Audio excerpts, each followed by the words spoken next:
want everybody share something that they either was shocked about, they learned that excited them, or that they didn't know and they learned today from the museum visit. It was good. I wish we kind of had a tour guide instead of just reading a lot of information because, like, I didn't remember all of it. That's fair. Yeah. So I feel like if we had a tour guide, at least he could like tell us the key and like the key stuff about it. So I feel like, you know, That's fair. Give us one thing that you learned. You seen or that was shocking that you learned. Something that I learned is that Lincoln University and Channing University was the first two HBCUs. That's so debatable. Do you No, know because do you want to debate about it? Come on here, talk to me, G. Yeah, because you know that they beef about that. About who is the first historically black university. You know why they beef about it? I think because Channing was like he couldn't get a degree there or something. Like he couldn't. Cheney was the first school to offer undergraduate to black students. Lincoln was the first school. Lincoln offered professional development to black professionals. Okay. So that's why they say they're the first HBCU. But Cheney was the first to offer undergraduate education. Yeah, I go with it. Okay, G. Okay, G, you pay attention to that tour. You gotta see. Who else want to talk about their experience? So let's go with Dante. And I picked you, Dante, because you are a junior this year. And I really want you to soak in everything you can with this tour because this is the year that's big for you, that you make your selection. And I know you honed in on a particular school. I'm not going to say what, but you know, things might change. So let's start with you. What was your experience like with the African American Museum? I really had a fun time at the museum. I got to see a lot of things that kind of moved me. One thing that moved you. What moved me was, I don't remember her name, but I read and it said that this lady killed her own daughter so she wouldn't be a slave, which was kind of like a sacrifice. Uh-huh. So it was kind of like, it must have been really that bad for you to kill your own child. Yeah, that really moved me because it just showed how deep it really was and how people's lives were on the line. But overall, I had a really good time. What was your experience like after? Something you learned. Something I learned that when in the slave trade, the more younger a girl was, the more valuable she was. And it's like, I don't know, I think that's pretty sick for like somebody to do and think that was okay. What was one reason you felt the way coming out of that museum? One reason I felt the way was like, I don't know where I was at, but it was like, I was looking at the numbers of the slaves that were on the ship, like, so that boarded the ship and then the numbers that left. And it was just like, they just don't care about human life at all. Like, they really didn't care. Talk about it. Yeah, like I learned that really shocked me was how Thomas Jefferson, he had 9 children with his assistant Sally Hemings, and he put them all in slavery. Like he really didn't care about them. That kind of like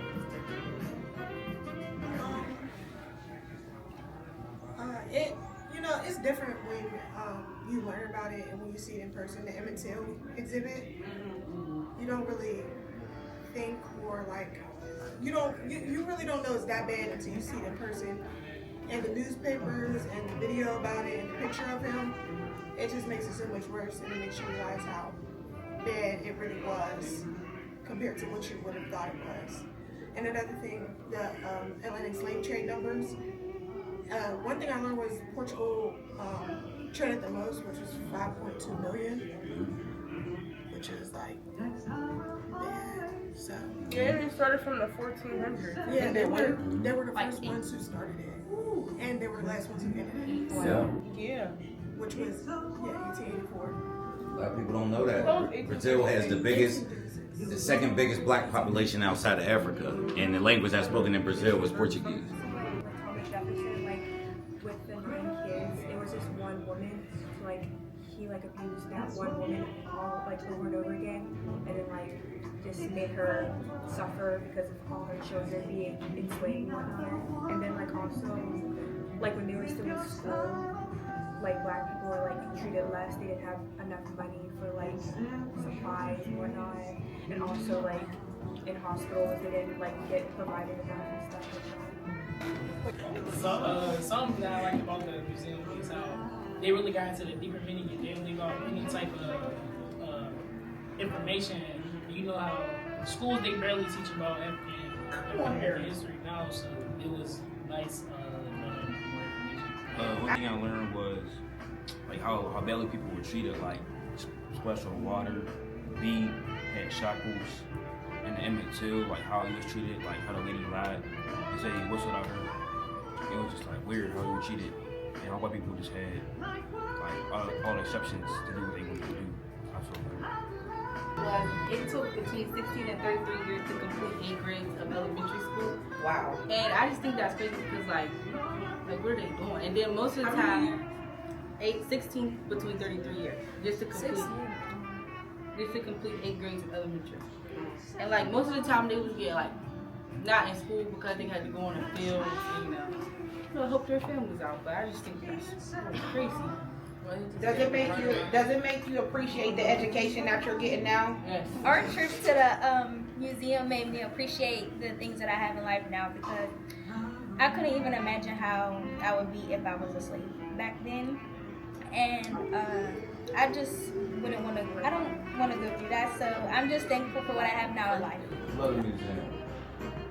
But there's also some subjects that they don't touch on that I looked in there and I ain't find. You go back to the point that you made about why the lady killed her younger daughter and why the younger girls were worth so much money. The biggest commodity during the slave trade was the black body. They had plantations that were breeding grounds. They don't talk about that in there. Literally, they took the young girls. They took the biggest man who was the tallest, the strongest, who would give good stock. So the younger the girl, they would literally, they had plantations that they brought the women there, they had the men there, and they forced them to have sex until sometime they died.